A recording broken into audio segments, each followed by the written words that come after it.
नमस्कार साथियों, स्वागत है आप सभी का आपके YouTube channel RVSC school education में। आज हम पढ़ेंगे, महत्वपूर्ण टॉपिक है हमारा धातु रूप, धातु रूपम। ये अपने 2 नंबर का टॉपिक है। इसमें 2 नंबर के क्वेश्चन आएंगे बोर्ड परीक्षा के अंदर।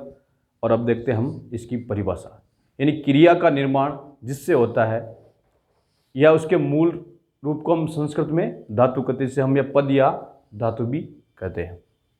और अब हम देखेंगे, जब धातु पढ़ेंगे तो उसमें लकार का भी एक विशेष रोल होता है और उस लकार को हम पढ़ेंगे। लकारों का प्रयोग विभिन्न काल बोले तो वर्तमान काल, भूतकाल, भविष्य काल आदि की जो क्रिया को बताते हैं उनको हम लकार कहते हैं। और लकार कितने होते हैं अपने संस्कृत में? 10 लकार होते हैं, लेकिन अब हम 5 पढ़ेंगे। ये इम्पोर्टेंट है हमारे कोर्स की दृष्टि से। तो हमारे 10 लकार कौन से हैं? लट लकार, लिट लकार, लुट लकार, लिट लकार, लेट लकार, लोट लकार, लंग लकार, लिंग लकार, लुंग लकार और लिंग लकार। तो देखो, ये जैसे अपने को याद होंगे नहीं, तो याद करने का इसका एक मैंने अच्छा फॉर्मूला बनाया है। बहुत ही सीधा है, सिंपल है, कुछ नहीं है। अपने को 4 चीज़ें याद रखनी है। सबसे पहले हम सब में देखो, सब जितने भी लकार सब ल से शुरू है। हमने 10 ल लिख लिए। फिर देखो 6 है अपने तो ट है, तो अपने हलंत ट लिख लिया। और 4 में हलंत अंग लिख लिया, है ना। तो अब हम क्या करेंगे, अपने स्वर होते हैं ए, ई, उ, री, ए, ओ। ये अपने को याद रखने हैं, 6 को लिखने हैं और इसमें जोड़ेंगे तो लट, जैसे ये रूप बन रहा अपना। फिर ल में ई जोड़ा, लिट, लुट, लिट और लेट और लोट बन गया। इसी प्रकार अब लंग, लिंग, लुंग और लिंग में ये वापस 4 जोड़ देंगे शुरू वाले। ये 4 जुड़ गए तो वापस ये अपने लुंग लकार, लिंग लकार, लंग लकार, लिंग लकार, लुंग लकार और लिंग लकार बच गया। ये तो था अपना एक याद करने का तरीका। और अब हम देखते हैं कि सभी लकारों के नाम क्या है, ल से स्टार्ट हो रहे हैं। इसका नियम मैंने लिख रहा हूँ, इसमें ये लिखा हुआ है। पहले 6 लकारों के अंत में ट लगेगा और अंतिम जो शेष है वो 4 में अंग लिखे जाएगा। और अब देखेंगे, अब पढ़ेंगे अपन धातु। तो धातु कितने प्रकार की होती है? धातु अपने संस्कृत में 3 प्रकार की होती है। पहली होती है परस्मैपदी धातु, जिसके अंदर जैसे अब देखेंगे रूप कैसे लेंगे, पट धातु अपनी, जैसे इसमें बनेगा पटती, पटतः, पटंती। और दूसरी है अपनी आत्मनेपदी धातु। आत्मनेपदी धातु उसमें जैसे सेव धातु आत्मनेपदी है, तो इसका रूप बनेगा सेवते, सेवेते और सेवंते।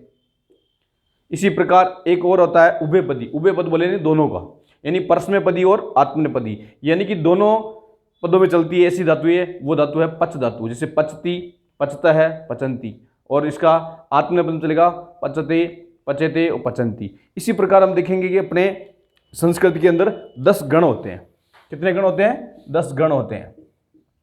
ये गण उसी प्रकार चलते हैं, जैसे परस्मैपदी उसमें भी आएगा आत्मनेपदी धातु आती है, जैसे भवादि गण, ज्योत्यादि गण, तुदादि गण। इस प्रकार अपने 10 गण हैं। 10 गणों का अपने यहाँ विवरण नहीं, इसलिए मैं इसको बता नहीं रहा हूँ। बाकी ये सारी धातुएं अपने को उन गणों के अंदर मिलती है। और गणों की संख्या कितनी है? 10। और लकार की संख्या भी कितनी है? 10। अब हम पढ़ेंगे पहला ये जो अपन 5 लकार पढ़ेंगे और 5 लकारों का अपन विवरण शुरू करते हैं। जैसा कि मैंने बताया था, अपने संस्कृत में 10 काल होते हैं, 10 धातु रूप होते हैं, लकार होते हैं। तो वो इसमें देखो 5 अपने जो पढ़ेंगे वो है लट लकार, वर्तमान काल, लिट लकार, भविष्यत काल, लंग लकार, भूतकाल और लोट लकार आगे अर्थ के लिए आएगा। और विधि लिंग लकार आएगा, वो चाहिए या संभावना अर्थ में आएगा। अब हम पढ़ते हैं लट लकार। लट लकार यानी वर्तमान काल। तो अपने देखो, जैसे अपने इंग्लिश में पढ़ते हैं ना, फर्स्ट पर्सन, सेकंड पर्सन और थर्ड पर्सन, इसी प्रकार इसमें भी प्रथम पुरुष, मध्यम पुरुष और उत्तम पुरुष आएगा। और अपने संस्कृत में वचन आपने पहले ही पढ़े हैं, एक वचन, द्विवचन और बहुवचन। वचन इसमें 3 होते हैं और हिंदी और इंग्लिश के अंदर 2 ही वचन होते हैं, एक वचन और द्विवचन। तो अब जैसे इसका मैंने एक नियम बनाया है कि हमें जैसे धातु के अंदर क्या लगाएंगे तब वर्तमान काल यानी लट लकार बनेगा। जैसे अति, अतः, अंति, असी, थ, आमी, आवे, आमे। देखो इसमें एक चीज़ और है, थोड़ा सा आपको थोड़ा डाउट हो रहा होगा, इसमें ए लिखा रहा, ए आ रहा, लेकिन देखो ये ए क्या, जैसे अपन धातु देखेंगे वध, तो वध में द हलंत है, यानी आधा है, तो इसका ए इसमें मिलाएंगे तो वद पूरा बन जाएगा और फिर ती बनेगा, तो क्या बन जाएगा रूप वदती। वदती, वदती, वदते, वदंती, वदसी, वदथे, वदत, वदामी, वदामे, वदावे और वदामे। तो इस तरह से अपने रूप बनेंगे। यानी इस अपनी जो धातु है वो हलंत होती है, हलंत में ए जुड़ जाएगा तो ये ती, तय, अंति, सी, थ, आम, ये मी, व और मैं बच जाएगा। इसमें एक और है कि अगर ए स्वर आता है और ए उसमें मिला हुआ तो फिर ए हो गया तो फिर वहां क्या बन जाएगा, आ बन जाएगा। इसी प्रकार वदाव और वदामा बनेगा।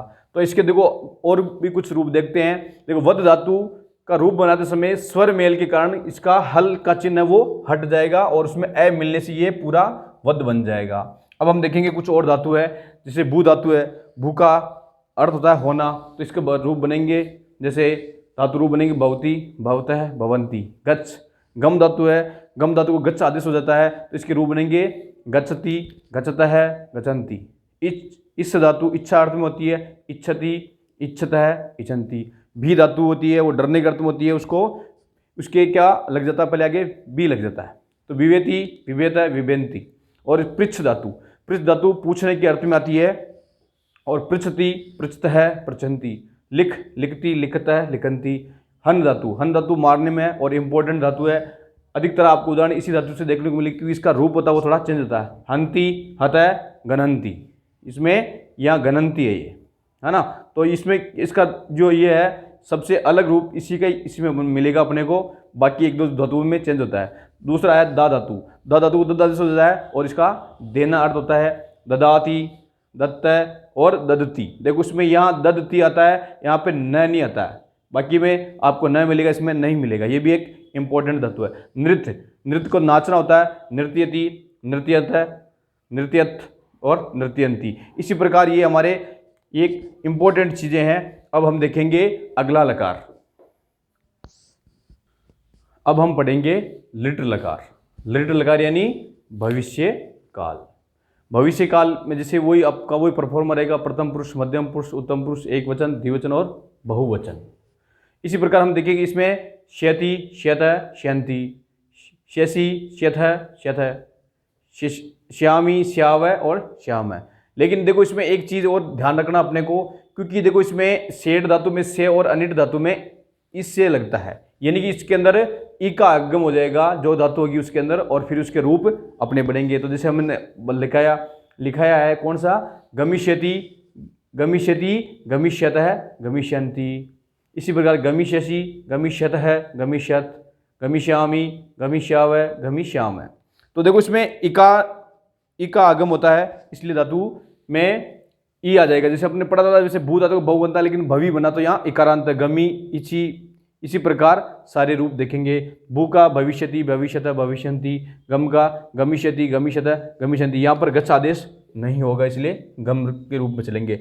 इच्छयति, इच्छयत, इच्छयन्ति। इसी प्रकार देखो मेन धातु है जो अपनी कौन सी है, एक तो पृच्छ धातु है, प्रक्ष्यति, प्रक्ष्यत, पृक्ष्यन्ति। देखो इसमें रूप, इसमें इकार का आगमन नहीं होगा क्योंकि इसमें र नीचे चला गया और आदाश आ गया। फिर देखेंगे लिख का, हन का, देखो हनिष्यति, हनिष्यत, हनिष्यन्ति। दत्त धातु का देखेंगे दास्यति, दास्यत, दास्यन्ति। और नृत्य का देखेंगे तो नृतिष्यति, नृतिष्यत, नृतिष्यन्ति। ये इंपॉर्टेंट काल है ये भी, क्योंकि इसमें इकार का आगम होता है और शय का आगम होता है इसलिए। अब हम देखेंगे लंग लकार, जिसको हम हिंदी में बोलते हैं भूतकाल। वो ही परफॉर्म रहेगा अतः, अताम, अन, अह, अतम, अथ, अम, आ और आम। इसमें भी देखो इसका जो मेन नियम है वो देखते हैं। भूतकाल के लिए लकार आता है ये, और इस धातु से पहले एक जुड़कर क्रियापद बनता है, यानी कोई सी भी जो धातु आएगी उसमें ए पहले आएगा। इसमें जैसे हम देखेंगे सारी में, और बाद में एक के साथ अगर स्वर आए तो वहां आ जाएगा, एक के साथ स्वर आए तो आ जाएगा। अब जैसे रूप देखेंगे इसके, तो देखिए अगच्छत, अगच्छताम, अगच्छन, अगच्छ, अगच्छतम, अगच्छत, अगच्छम, अगच्छाव, अगच्छाम। जैसे और रूप देखेंगे भू, अभवत, अभवताम, अभवन। और देखो इस धातु में एछत है, एछताम, एछन आएगा। पृच्छ में अपृच्छत है, अपृच्छताम, अपृच्छन। लिख में अलिखत, अलिखताम, अलिखन। हन धातु देखो इसमें इंपॉर्टेंट है, अहन, अहनताम और अहन। बी धातु में अविवेति, अविविताम, अविवेयु। दा में अददात, अदताम, अददु। इसमें पीछे नकार नहीं आएगा, विसर्ग आएगा। ये इंपॉर्टेंट मैंने शुरू से बताई है। दोनों धातुएं भी, दा, हन, ये इंपॉर्टेंट धातुएं हैं। इसी का बार बार मैं इन्हीं का उदाहरण इसलिए दे रहा हूं। अब हम पढ़ेंगे आगे विधिलिंग और लोट लकार। साथियों अब हम देखेंगे लोट लकार। लोट लकार आगे अर्थ के अंदर प्रयुक्त होता है। उसी प्रकार हम देखेंगे अतु, अताम, अंतु। इसमें खाली रहेगा अतम, अत, अनि, आव और आव। लोट लकार किस में आता है? आज्ञा अर्थ में। जैसे किसी को अपन जैसे आज्ञा देते हैं उस अर्थ में ये प्रयुक्त होता है। तो जैसे भू धातु को भवतु, भवताम, भवंतु। गम धातु का गच्छतु, गच्छताम, गच्छन्तु। इच्छ धातु का, इस धातु का क्या बनेगा? इच्छतु, इच्छताम, इच्छन्तु। इसी प्रकार भी का विवेतु, विविताम और विभंतु। पृच्छ धातु का पृच्छतु, पृच्छताम, पृच्छन्तु। इसी प्रकार लिख धातु का आपने बताया था लिखतु, लिखताम, लिखन्तु है। इसी प्रकार हन धातु का मारने में अर्थ होता है हंतु, हताम, घनन्तु। हत्तु, अंतु, हताम, घनन्तु। ये इंपॉर्टेंट मैंने बताया था बार बार। इसका यहाँ का जो रूप है वो सबसे अलग आएगा। दादागु, ददातु, दत्ताम, ददतु। इसका भी अलग मिलेगा आपको। नृत्य धातु का नृत्यतु, नृत्यताम और नृत्यन्तु। इसमें सेम मिलेगा। अब हम देखते हैं अगला लकार है विधिलिंग लकार। विधिलिंग लकार चाहिए और निवेदन करने के अर्थ में प्रयुक्त होता है। इसके रूप बनेंगे एत, एताम, एयु, ए है, एतम, एत, एयम, एव, एम। ये इसके चिन्ह है। अब देखेंगे इसे लिखेत, लिखेताम, लिखेयु, लिखे, लिखेतम, लिखेत, लिखेयम, लिखेयव, लिखेयम। इसमें ये प्रयुक्त होगा। अब जैसे और भी देखते हैं गम का गच्छत में प्रयुक्त होगा गच्छेत, गच्छताम, गच्छेयु। भवेत, भवेताम, भवेयु। इच्छेत, इच्छेताम, इच्छेयु। पृच्छेत, पृच्छेताम, पृच्छेयु। लिखेत, लिखेताम, लिखेयु जो अपने ऊपर देखी है। और हन्यता, हनायत, हनयत, हनयताम और हन्यु। ये इसके इंपॉर्टेंट उदाहरण थे। इसके अलावा अपने जो भी लकार देखे हैं उसमें किसी प्रकार की अगर समस्या हो तो आप मुझे कमेंट सेक्शन में जो भी समस्या हो लिख के भेजे, उसका आपको हल बताऊंगा। सभी साथियों का पुनः धन्यवाद। और ये इंपॉर्टेंट टॉपिक है, इसका आपको अध्ययन भी करना है। तब तक के लिए जय तु संस्कृतम, जय तु भारतम।